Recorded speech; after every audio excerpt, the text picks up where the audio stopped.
Coverage yung ating 18 magigiting na Marines. Ngayong araw is nakatanggap tayo ng mensahe na talagang yung security nila is baka makompromise, kaya hindi sila talaga makakarating.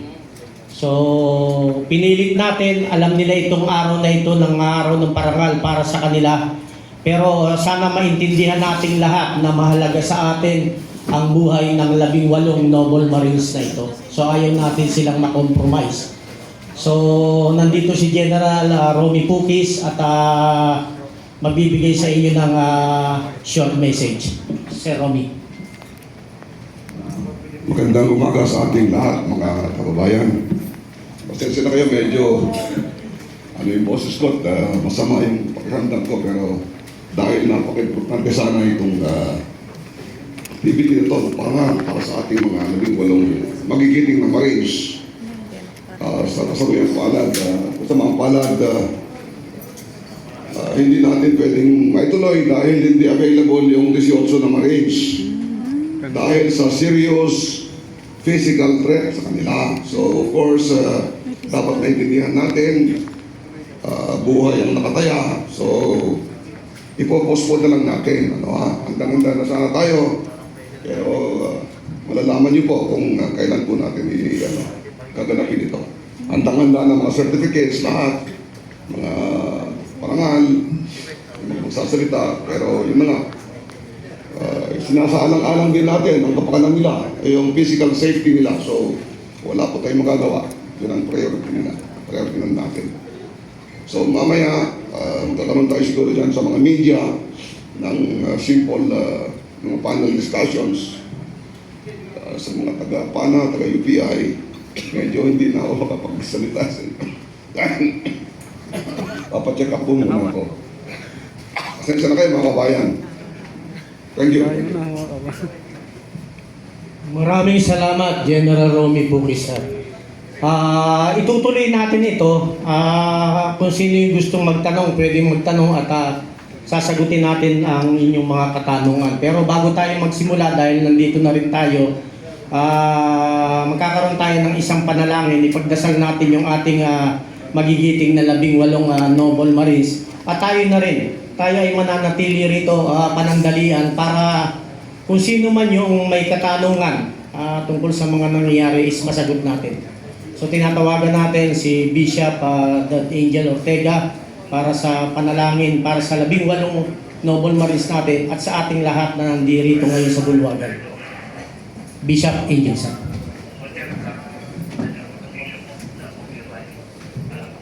Magandang umaga po. Since there's an imminent danger, we know that God can protect us. Tayo pong lahat ay manalangin. Mahal po ba ng Diyos ang Pilipinas? Yes. Yes. Mahal po ba ng Diyos ang Pilipinas? Yes. Okay.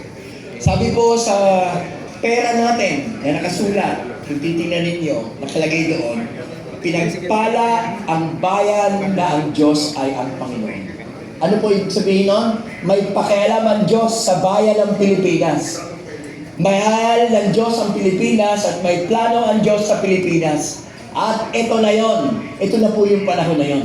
Kaya lalapit po tayo sa Father God, sa ating Diyos Ama, the God Almighty, our Father in Heaven, upang tayo po ay manalangin lalo na sa ating pong i-honor na mga Marines. Mahal po sila ng Diyos at ang Diyos po ang magpapala at magpoprotekta at sa ating bansa. Tayo po ay manalangin.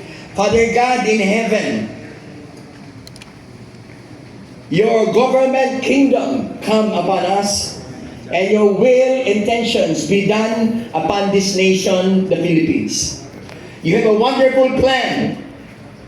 Even before the creation of the world, you have ordained that this nation shall be great.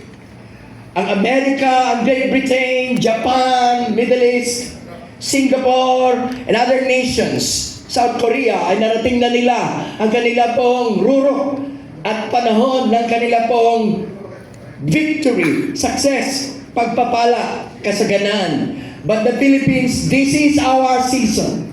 This is our time. And your will and your plan and purpose, it is good, it is pleasing, it is perfect. It is not to harm this nation, even the Marines and all the valiant noblemen in uniforms at sa lahat ng kasama dito. It is not to harm us, but to prosper us, to give us hope and a good future.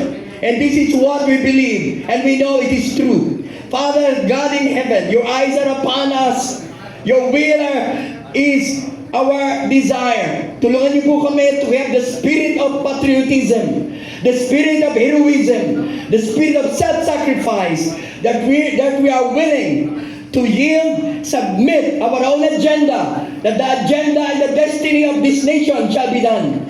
Your will shall be done. Let your government, your kingdom come, and your plan and purposes be accomplished upon this nation. Father God, anumang bagay na gawa ng kaaway o sino mang mga naghahangad na mga tao upang ang bansang ito ay manatiling bobo at mahirap.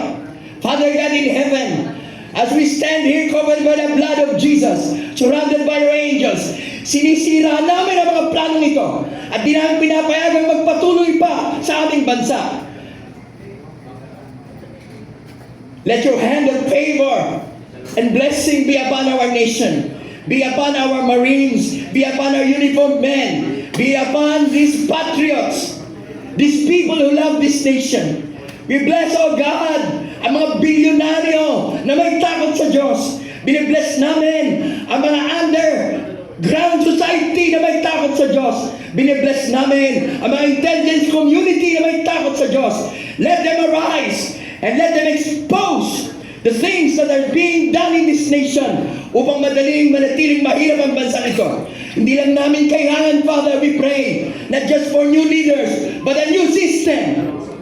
Change the mindset, change the culture. Pakialaman niyo po ang aming bansa. At alam po namin, hanggat may naniniwala, nananampalataya, may tumatawag sa Diyos, at may mga taong handang magsakripisyo na mahal ang kanilang bansa, whatever religion they may have, whatever belief system they may have, makikinig ka po. You have a record of faithfulness. You have a record that you do not tell a lie. All your promises and blessing na binigkas sa bansang ito, be done unto us according to your word. Bless your people. Bless your sons and daughters. Bless the Filipino people. Bless, oh God, and protect the 18 Marines and the lawyers at lahat na may kinalaman dito. Salamat po. Ang amin pong sisikat na araw para hindi lamang sa salitang bagong Pilipinas ay totoo nga pong magliliwanag. For the glory of your name, in Jesus' name, everybody say, Amen. God bless. Maraming salamat, Bishop Angel.